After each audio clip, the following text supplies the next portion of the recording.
Hello there, it's Wednesday the 10th of April 2013. Chris Reardon with today's United Kingdom Talk. A warm welcome along. I've put a new bulb in. Those of you that watch the show, there was about two new bulbs this week actually. Two new bulbs. One in the left... Oh, let's make a little adjustment there, that's better. One in my left-hand studio light, and one in the white one directly in front of me. If those of you that saw Friday's, or Saturday's show rather, will have noticed I looked a bit dark. I was a little bit dark. You probably thought I was coming from somewhere evil. You know, echo. You probably thought it was coming from somewhere evil.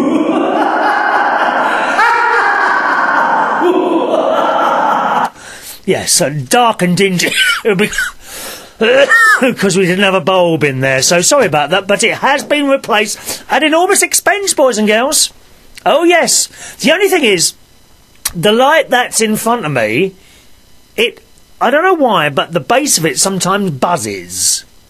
So it might happen it might happen during the show. If it does, I'll let you listen to it. So perhaps some of the technical, come on lads, the technical lads will be able to assist me in finding out what is causing the buzzing, and all you have to do is tap it a couple of times and it stops. Anyway, so that's a new bulbs for you. Very sad news, I fear, because on Monday, one of the great, or possibly the greatest woman ever in British politics died, Mrs. Margaret Thatcher. Now, she was my Prime Minister. If you see what I mean, there's periods of your life where, if you're in the UK, you'll know exactly what I mean. So if I said to you, if you're in the UK, if I said to you, who were your Blue Peter presenters, I bet you've got 2 or 3 or possibly 4 people in your head, and they were your presenters. Well, this was my Prime Minister. There were other Prime Ministers before her, you know, Callaghan rather, what's his name? The Labour guy, Howard Wilson. There were people before her. There were people after her. John Major, Tony Blair, David Cameron now. Who else? There was someone else in between there, wasn't there? Oh, that idiot Gordon Brown. Oh, what a tosser that was. Gordon Brown. People like that. And, you know, there's just a certain period of your life, and that was mine, and Margaret Thatcher was absolutely my Prime Minister. I don't think she always got everything right. Most people don't always get everything right, do they? I certainly don't. Ha! There's always 101 people waiting out there to correct me if I make a mistake, and quite rightly so as well. I know Carl Waring, he sits there quietly now, he doesn't write in very often, unless I make a mistake. And then he'll fire off an email and say, actually, you're wrong there. And it is actually appreciated. Sometimes I sit here, I might take the piss out of him or something like that. But he knows that Carl Waring, I do appreciate when you send me little corrections in and that sort of thing. As indeed other people do as well. And Margaret Thatcher certainly didn't get everything right throughout her career. Some things I didn't agree with. I never really agreed to her privatising things like the electricity companies, the gas companies, and the water companies. The telephone companies were slightly different. It kind of worked. I think telephone prices are actually really cheap now compared to what they were many years ago. I'll give you an example. I always remember on Boxing Days, we had relatives in Australia, and on Boxing Day, all us family, you know, aunties and uncles and all that, we would go to someone's house where they would take turns to which house to go to. They didn't come to ours because we only had a small flat, okay? But my other aunties and uncles, I had quite large houses, and we would go to either one, Uncle Terry and Auntie Marion, either them in Walton-on-Thames, or Auntie Shirley and Auntie John, who are now in Australia, but they lived at the time in Kings Langley, and we would go to either that house or that house each year, depending on the time. And I think, so that it was fair, although we didn't have the big house, I think occasionally Mum and Dad bought either Auntie Shirley and Uncle John or Uncle Terry and Auntie Marion, I think they bought them a special gift, as if to say, you know, our house isn't big enough. Thank you for doing it this year. Have this special gift. I think that's how it worked. I'm not 100% sure of that. Anyway, oh my God, I've lost the plot now. Just a minute. Where was I going with that?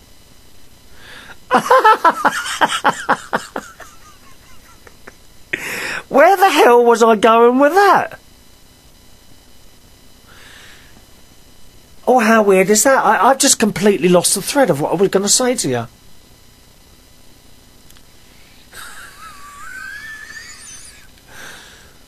I don't know what to say.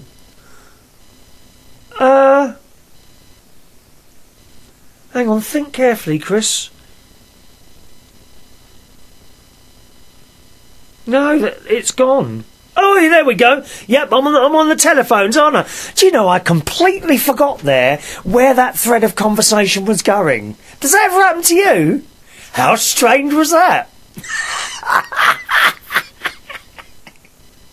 Anyway, let's get back onto that then. So, we'd be round one of these houses, and we would book a telephone call to Australia, where my other relatives were. That was Uncle Martin and his wife. And at a given time, the phone would ring, and we'd all speak to... Well, we wouldn't, not the children, but the aunties and uncles would all speak to Uncle Martin in Australia, and that would be a booked phone call for a period of time, I don't know, 10 minutes or whatever, and then that would finish, and then that would be it. Now... And that would be expensive. You'd be looking at an awful lot of money to make that one phone call. Now, I can pick up this phone and make a call to Australia just like that. And although it would, you know, it would be dearer than a local call, of course, much dearer than a local call, the actual price in comparison to what was being charged then is a hell of a lot cheaper. And I think with the telecoms, it all worked. The whole privatisation thing worked. But I certainly didn't agree with necessary things like electricity, gas and water being privatised. I was always quite against that, so I didn't like that. There are other bits and pieces that I didn't like, but at the end of the day, she was a very, very, very strong leader. And she did what she thought was right. Whether she was right or wrong doesn't matter. Doesn't matter anymore. You know, she did what she thought was right and best for the country. And not for her. To me, Margaret Thatcher didn't come across as one of those people who was doing the job for her own gain. You understand what I mean? Tony Blair, I feel a lot of what he did was for his own gain. You know? Right, where can I take this job to next? And it was all about personal gain, I think. With Margaret Thatcher, I just feel, and I might be wrong, I felt that she was doing it for always for the benefit of the country. And, you know, the likes of which we will never see again. I know certainly if you're up north you will have hated her for decimating the mining industry and all that business. I know that, I'm fully aware of that. But my own personal opinion is what a great woman. And when I heard that news on Monday, I was sad. I was very, very sad. So Margaret Thatcher has now gone, one of the greats, if not the greatest woman politician this country has ever seen. May she rest in peace. It's a shame that you would put things on your Facebook after people's messages. For example, I put this on my Facebook on Monday afternoon. You know, Margaret Thatcher rest in peace. Margaret Thatcher rest in peace, and all that business, and a picture of her. And some of the comments were particularly vile. And in the end I removed these people from my friends list. You might think that's a little bit going too far, I don't know. I just thought, no, I don't want that, you know. People being vile towards someone like that. She wasn't like a celebrity. Now, celebrities, I mean, they're up to be torn apart, aren't they, on Facebook? Especially the Z-list ones who really think they are something. They're on there with 2 tons of makeup on and think, oh no, I am, walking around with £20,000 bags and things like that. Think they really are the bee's knees, and they're there to be torn apart. I don't think Margaret Thatcher was there to be torn apart. She did what she thought was best for the country. You know, there is a big, big difference there, I think. And when people started putting vile messages after the one I put, I thought, no, I don't want any of this. I mean, I don't think I've ever unfriended and removed messages from my Facebook wall before, but I did this time. You know, it's just not necessary to be so vile about someone. It really isn't. Your comments on that or anything else, as always, boys and girls, send them in. My email address is chris@unitedkingdomtalk.co.uk. chris@unitedkingdomtalk.co.uk. If you want to join me on Facebook, by the way, because we've got a few gaps now, you can do so. My Facebook username is facebook.com/Chris Reardon. Is it Chris Reardon UK? It is, isn't it? Yeah. /Chris Reardon UK, okay? Facebook.com/Chris Reardon UK. Twitter as well. We're on Twitter as well. Same username, Chris Reardon UK. Now, this show, of course, being recorded. Saturday's show is also recorded, but you can now join in Saturday's show. We record that on Friday morning at 10:30 UK time. All right, 10:30 UK time. Every Friday, you're invited to join us for a live United Kingdom talk. You can join in by Skype, and we have a phone number as well. We have a London phone number as well. It's just a normal London phone number. It's not one of those 084 things. It's an 020 number. All right, and if you'd like to join us on Friday morning, then keep an eye on the Facebook page, facebook.com/Chris Reardon UK, and that will tell you where to find us on Ustream. Okay? You can also check my main United Kingdom Talk website, unitedkingdomtalk.co.uk. Just have a little look through the top couple of posts there, and it will tell you exactly where to find the live show on Friday mornings at 10:30. And we did the first one last Friday, and it was wonderful. We had 3 people. We spoke to 3 people on the phone, nearly 4 people. We spoke to Wendy, we spoke to Millie, and we tried to speak to Marj, but her microphone had gone wrong. Although she has sent in a little message. My microphone headphone had been taken across the room by my dog earlier, but did not realise she had broken the cable connection where it plugs into the computer. I now have a brand new one for next week from Marj, so that's good news. Although, was it Marj? I can't remember, Marj, if you can't be with us next week. Someone can't be with us next week. Can't remember now. So that's all well and good. Did we speak to anyone else on Friday? Wasn't there someone else? I can't remember now. Was there another one? Just a minute. I can actually look that up while you're sitting there. Just a second. One moment, please. Let's see if we can. Because people get very offended when I forget them. They do get offended if I forget names. Here we go. Let's have a look at this. Miss Cyberjohn, that was it, Cyberjohn. Cyberjohn in the Netherlands, he spoke to us as well, and it was always a great pleasure to talk to people like that. So if you want to join us on Friday, keep a little eye on the Facebook thing there, okay? And have a look on unitedkingdomtalk.co.uk. Just have a little look through the top paragraphs, and it will tell you where to join us on Friday mornings at 10:30. We did have a little bit of problem, those of you with slow internet connections, with buffering. However, I did a few tests on Saturday with Marj, who's got a very slow internet connection. She hasn't even got a 1 meg download. I don't know what you've probably got something like 20 meg where you are.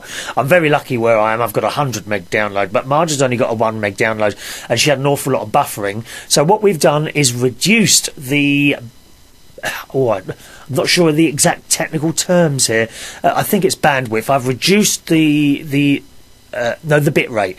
I've reduced the bit rate at what I send the show up okay, while it's live. So hopefully that will cure all the buffering issues. All right. And as I say, we got a Skype phone number as well, which actually was surprisingly cheap. It only costs about £4 a month, or about $6 or $7 a month to have a phone-in number, so that people can phone into the show if you don't have Skype. If you have Skype, even better, because you can call in the show by Skype as well, and that's on Friday morning at 10:30. Oh, I've bought a new gadget, my little hair remover gadget. Bit the dust, so I've bought another one. Aren't these wonderful little things? Listen. And it's good, it gets rid of hairs in your nose. Here, listen, I'll do... And ears. If you listen, you can hear it actually nibbling away at the hairs. Just a minute, listen carefully. Can you hear that? Oh, lovely. Because we I better do the other one now, otherwise I might start leaning to one side where there's less hairs in my ears, and then there is the other one. 1 minute to do the other one. Wonderful, isn't it, eh? So you've got to get one of these, a little hair remover. It was actually my best mate. He says, you've got to get rid of those. There were hairs growing out of my ears, boys and girls. It's one of those things you get when you get older. Hairs growing out of all your little holes. It's awful, it really is. Some people, they have that waxing, don't they, on their bums? Oh, no, I couldn't be doing with that. Waxing? I think they put this bit of tape on, and hot wax, or warm wax. I don't think it's hot enough to burn you. And then someone suddenly rips the whole thing off. Oh, my God, the pain, dear! The pain! Why would you want to do anything like that? I think I'd rather stick with the hairs, to be honest. Have you had waxing done, ladies or gentlemen? Do let us know what it was like. My email address is chris@unitedkingdomtalk.co.uk. Oh, I must tell you, Sunday,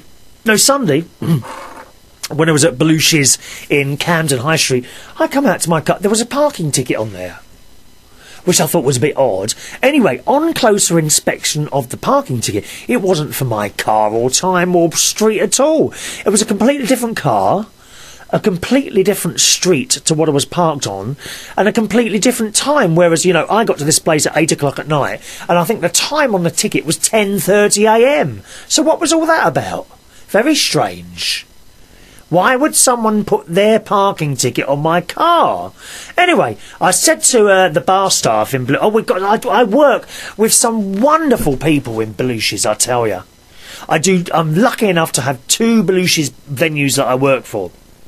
One in Camden High Street on Sundays between 8 and 12 doing karaoke. All right, that's Belushi's Camden High Street.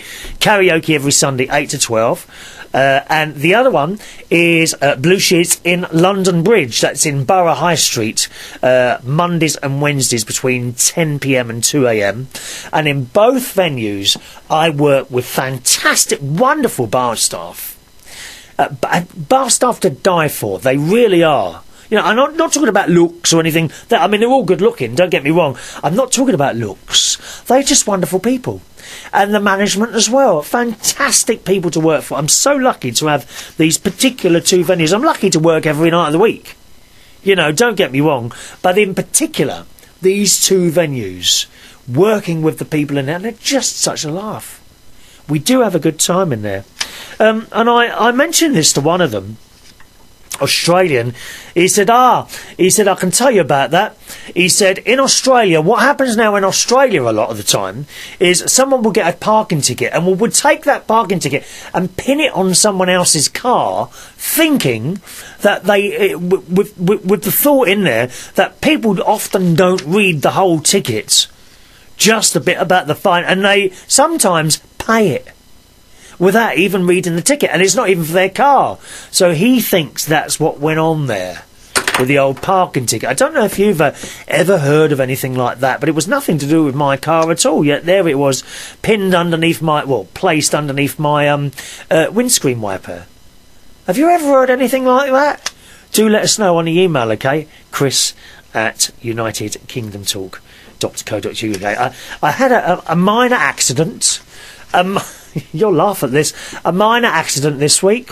There was no damage caused, fortunately. But I parked my car in a garage where I live. And I opened it. I've got 2 doors, okay? I've got 2 doors, and they open outwards. not an up and over. One opens left, one opens right. All right, so 2 doors. So I've opened the right-hand door, and I've got a little thing that a little bottle. It's actually a large bottle of water. I put that by the door so it doesn't close in the wind. And I got in the car, and I roll out of the garage. I don't start the engine, you know. I'm trying to save another 3 pence in fuel, probably. That's why I do it. Well, that is the truth. I'm trying to save up a little bit more. So I always roll out of the garage. So I took the handbrake off and took it out of gear, because I always leave the car in gear as well. And I'm rolling, and suddenly I heard a thud, and the car wasn't moving. I thought, oh no, I must have gone over something. I looked behind me. I hadn't opened the other door. How the hell did that happen? I'm losing the plot here. I'm absolutely losing the plot. I don't know. I don't open garage doors properly.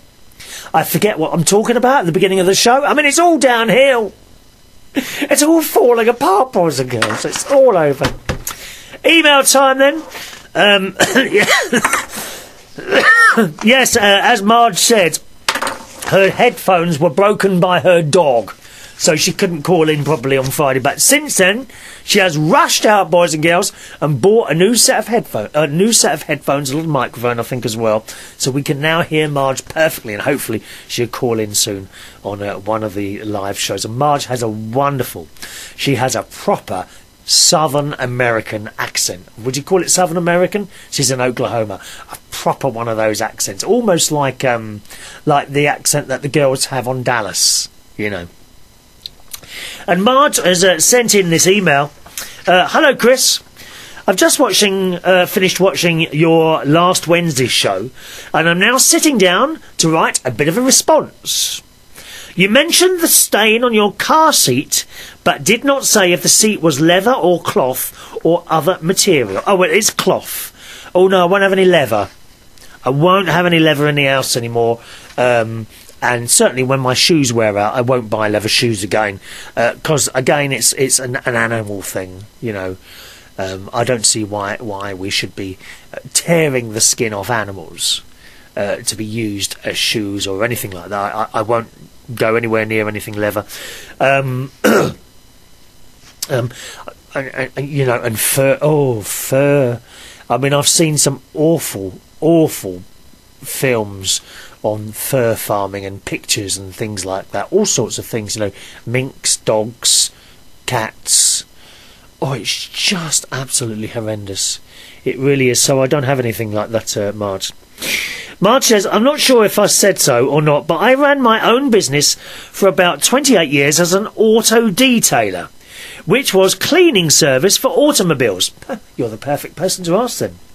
Of course, what I used was a professional cleaning supplies company's products, so what I used,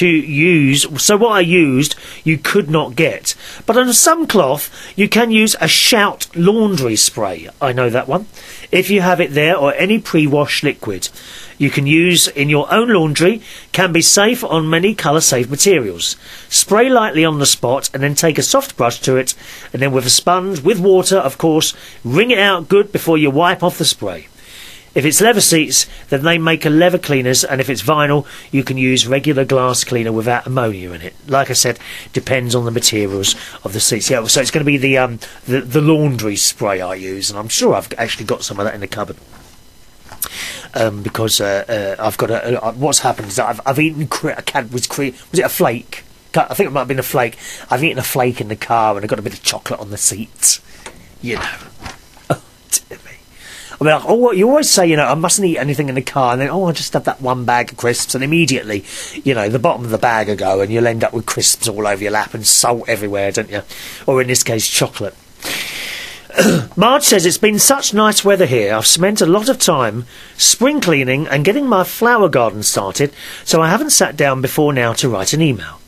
I'm learning to grow basil and sage this year, and hope to learn more about herbal gardening, which I will use for both cooking, medicinal and spiritual uses. Basil I have found very good for joint pain, and sage as well. I use sage also dried in my spiritual practice, which I use as a smudge. What is a smudge? I don't know what a smudge is. She says, similar to your Catholic religion, uses incense. They swing around in those purification canisters. I can't recall what you call them now. Oh, what the incense? It is incense. It's called incense. I love the smell of sage, and it's very relaxing, plus benefits of keeping out dark spirits in the house. I wanted to come out to your listeners. I am a Wiccan. Now, is that the correct way of saying that? A Wiccan. Not to shock or show off, but I'm tired of hiding my faith. You should never hide your faith, Marge, I don't think. You know, I don't think anyone should hide their faiths, whatever it happens to be. Yeah, be proud of your faith, absolutely. I felt maybe, also, it would make for more interesting talks if I could speak my mind about certain topics on your show. You are gay and came out, so I felt why not come out myself and do the same. I know many of your listeners may not be okay with this, but as they get to know me, perhaps they can come to at least understand pagans. Marge, that is what this show is all about. Sharing stories. Sending your stuff in so that I can tell people about who you are, what you do. We're all here on this show to share our various stories. I'm just the guy in the middle who sits there and brings it all together. That's me. All right, you probably hear a little bit more of me than anyone else, but, you know, it's me sitting here. Do you know what I mean? But that is exactly what this show is all about. And it's no need to hide anything. Just tell us all about it. We want to know. We want to know. It's interesting. It's like going to another country. You know, you want to find out about other things while you're there. I'm probably not a very good traveller. You know, when I go away, you know, I'm looking to find an English cup of tea. And an English piece of bread, and an English this and an English that, you know. But on this show, I like to find out about other people and what they do. Marge says, it's a hard life in hiding.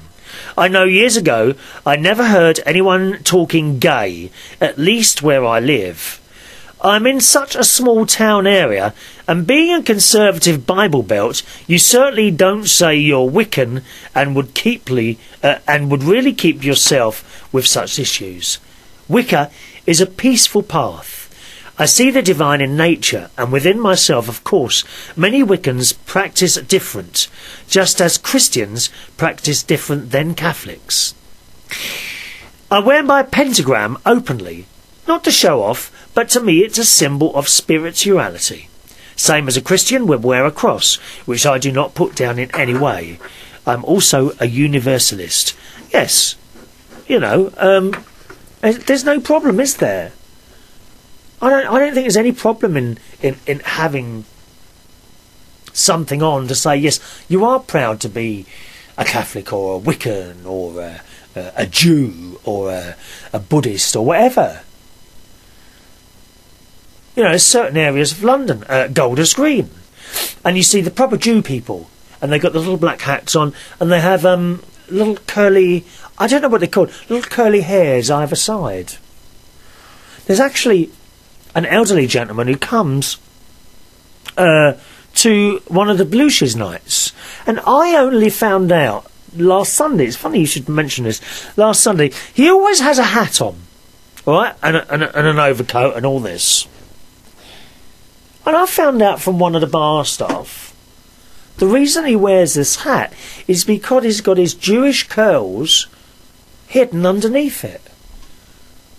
And I said to the bar person, well, why does he wear that? Why does he cover them up? Don't cover them up. Don't put them on for all to show. Oh, this is his choice, I suppose. I mean, why should you hide that? Marge says, well, I won't go much more on that topic right now. I wanted to comment on the karaoke and state. Yeah, please do tell us more about your Wiccan lifestyle and what you do. Perhaps do you do praying and all that sort of thing. Marge says, I wanted to comment on the karaoke and state I made a mistake saying we didn't have any in my area.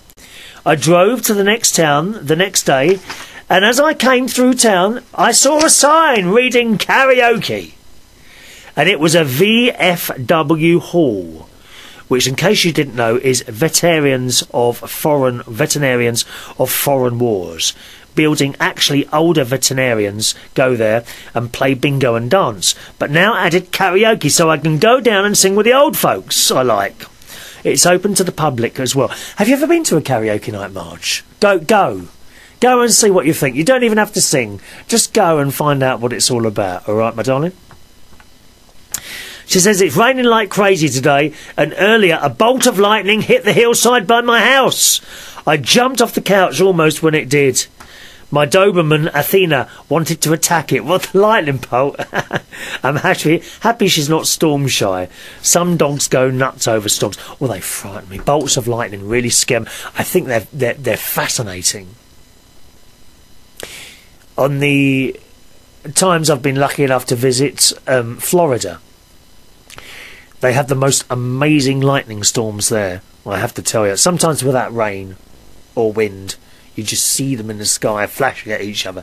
Very scary, but very beautiful at the same time. Well, it's late here, and that's all I wanted to comment about right now. Don't keep a wall out to stop yourself getting hurt all the time, or you will have the same wall up to keep out love. Blessed be, and hugs.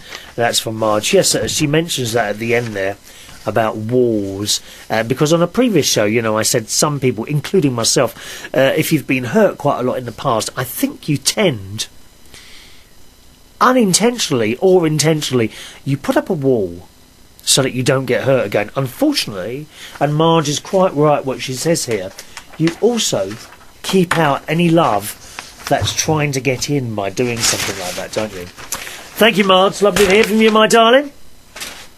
I do hope you'll be able to join us for... Can't remember if you're going to be with us on Friday or not for our live show.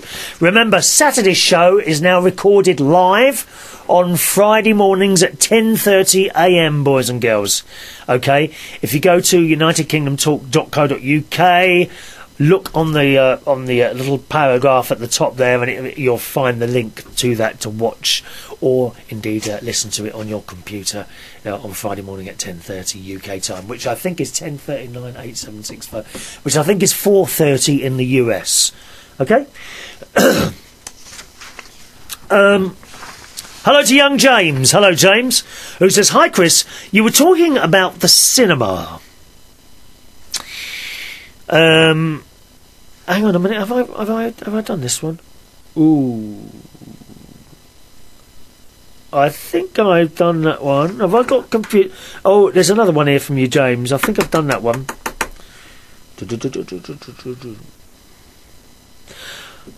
James, I think I've done that one that you sent 24th of March. I'm sure I've done that one. There's another one from you here. I'm sure. I think I printed off two accidentally there. Here we are, James. James writes, "Sorry, Chris, I was unable to tune in live on Friday as I had a hospital appointment. Only to get there, it was cancelled. Oh, no. Oh, you didn't have to travel far. Oh, how annoying is that? I will tune in live one Friday. I hope the live shows go well for you." Yes, I really enjoyed Friday. There's something about doing a live show which adds a certain spark to it. I can't even explain what it is, but it certainly keeps you on your toes. You know, although with this particular show, there's not much difference really, because you know, even when I'm doing the recording, I don't stop at the end and edit it. I don't cut anything out. Do you see what I mean? You know, it's just like doing a live show, except it's recorded. When I'm doing this now, you know. I think we might have that, right, sort of one live one and one recorded one every week. I remember when you did the live show a few years back, and people from the Isle of Wight used to ring in. It certainly brings back memories. Yes, they did. That would have been Dave and oh, what's her name? Cat and Dave on the Isle of Wight. They always used to ring in. Lovely people. And their little baby Charlie. Baby Charlie. He must be 2 years old now. He's got to be 2, surely. You were talking about drinking shots, getting drunk quick on them. Depends which ones you have, the percentage of alcohol-wise. I've been to a couple of birthday parties where I've had shots and found how drunk you can get with them. Well, yes. I mean, I don't know. I've never drunk shots before. Mary, who's one of the people that comes to the karaoke on Sunday, she bought these shots. I think they might be Jägermeister or Jägermaster. I can't remember what it's called now. And I said, what's that? She said, oh, it's a shot. Do you want one? I said, I don't drink. She said, oh, go and have a little bit. And I had a little, but I didn't have a little bit. I had a sniff. Oh, it just smelled like cough medicine to me. It's just a stang of cough medicine, this stuff. I mentioned CBT. My nephew has passed his CBT. And CBT, James said, is a motorcycle proficiency test here in the UK. And you can add motorcycles to the new photo licence. And you can't add motorcycles to the new photo licence unless you take the test. I think it's practice test, as I've seen people coming out of the test centres doing the test, yes. Anyway, my nephew passed. Did I tell you this? He actually passed. Yes, I didn't tell you, did I? My nephew passed his test on Friday, so I'm very proud of him. There's a little picture of him with his new bike on my Facebook wall as well. And there we are, a little picture of Jimmy and his bike.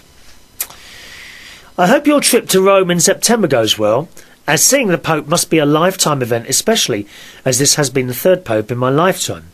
And the Pope is one of the most powerful figures in the world. Yes, he certainly is. Pope Francis, of course. And I think he's going to make some big changes. I get a feeling he's going to make some big changes there. He's certainly concerned about poor people. And, you know, a little redistribution of the money never goes amiss, does it? Cigarettes. Do you notice smells change now? The smoking ban is in place in the pubs and clubs. Oh yes, it doesn't stink anymore in pubs, does it? You know, unless someone makes them smell themselves. Oh, you don't stink anymore coming out of pubs. It was awful when I was working in pubs for so many years, and I've got I'm borderline COPD, which is a lung condition. Which I believe was caused by the many years of working in smoky venues. And of course I smoked myself, but I did give up 25 years ago.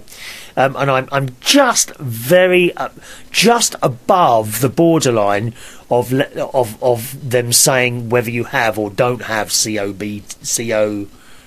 COPT? Oh, I can't remember what it's called now. Can't even remember what it's called now, but yes, I have a little bit, which is also due to the asthma as well. You were talking about blind and visually impaired. He says, as for being blind, visually impaired refers to people having some vision and blind having no vision at all. Okay, so thank you for that. A friend of mine has no vision at all.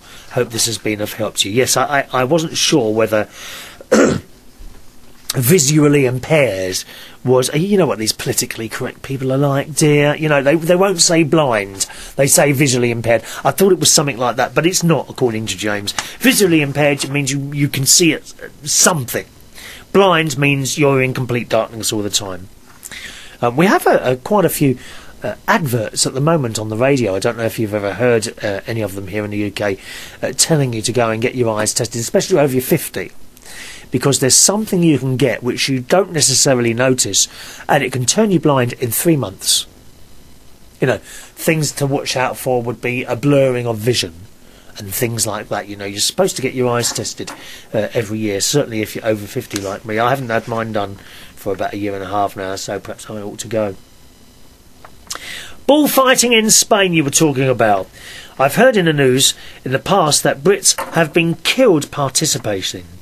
I think how foolish of them to participate in it. Well, I mean, stupid, I think is the word. Stupid is the word you're looking for there.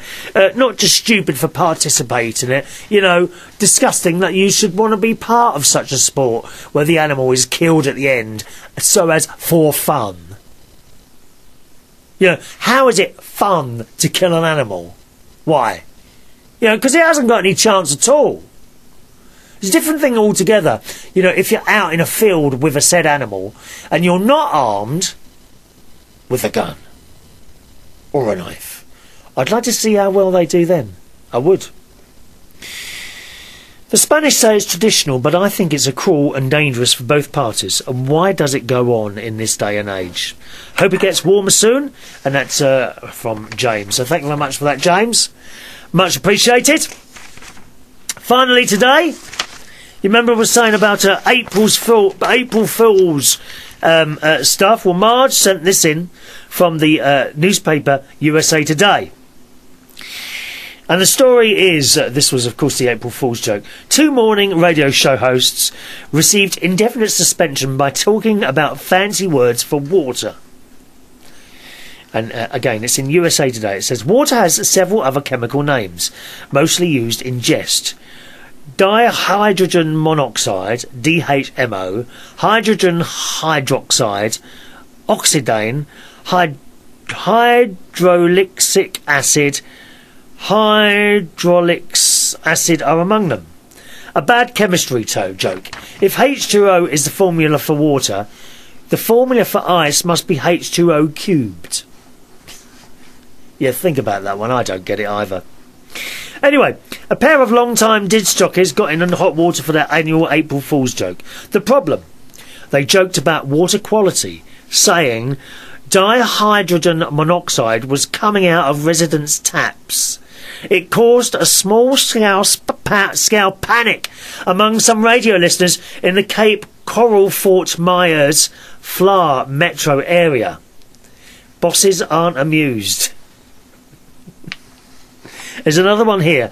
Bacon mouthwash. One woman wrote in saying she worked in the food service industry and was trying to figure out how to serve customers and prepare food without requiring water.